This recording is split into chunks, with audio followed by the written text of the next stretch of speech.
I can't change the world. This isn't some dream world, this is the real world. It's too much for me to fix. It's too full of hurt that can't be solved with politics. My best friend wrestles with depression. Scratch that. I don't think I know a single person who hasn't sat through a therapy session. There aren't many people who haven't cried themselves to sleep, or in the bathrooms at school. I've even seen kids in classrooms begin to weep. The despair fills the hallways. Anxiety burns through our souls like a blaze. A punch in the stomach again and again. Kicked while I'm down. A slap in the face now and then. Because we'll never be good enough. We're constantly failing, while the adults up there just keep on detailing what's wrong with us. How our generation has it hardest, but that's just something to discuss. It's not something to change because they just think we're deranged. We're not hurt or forgotten. We screwed ourselves up, or maybe we're just born rotten.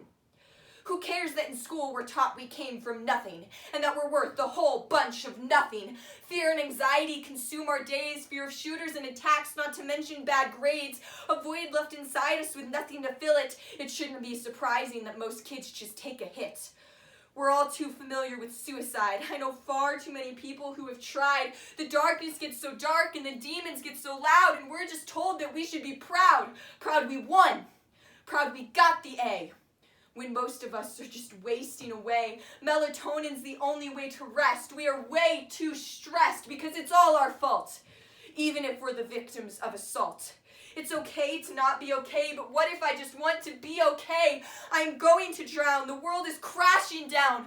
People say church is the key, but that building of sinners can't save me. They say do this and don't do that. But if you want an example, I'm not the one to look at. So long as you're only a Christian at church, Satan is happy.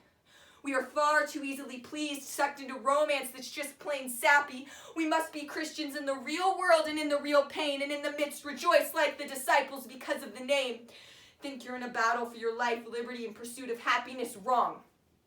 You're in a battle for your hearts, a battle lost in the busyness. Life is found at the foot of the cross. Freedom is found when we're stripped of our dross. Joy is found in the middle of prison because he is risen. At the sound of his name, chains are broken, and you may think me outspoken, but if I keep silent, even the stones will cry out, and they'll scream and they'll shout until we're left without a doubt. So I'll raise my voice and I will rejoice. I don't want to just be a Christian on Sunday. I want to be a Christian 24/7, every day, all day. I claim it right now. My life is the Lord's, not the church's and not the world's. It will point towards his kingdom and his love. Come follow me, not sort of or kind of. All in. Drop your nets, your selfish ambition. Drop everything. Come and follow the King. Drop your tradition, religion, and glamour. Jesus was poor and homeless and still raised quite the clamor. We must go back to our first love and allow wonder to fill our lives, to open our eyes to the things from above. We need to return to the truth of the Bible, step away from the systems clouding our vision. We need a revival. This world needs to be changed. And it's not just something I can rearrange. I am just a kid. But I don't have to change the world because he already did. He knew your heart and chose to die for you anyway. So quit being the silent majority. Start being the action for which you pray. Take back your wonder, faith, and love. The Spirit of God doesn't simply hover above. He's with you and fills you, works through you and in you. So don't be afraid and don't be discouraged. Take heart, for he has overcome the world.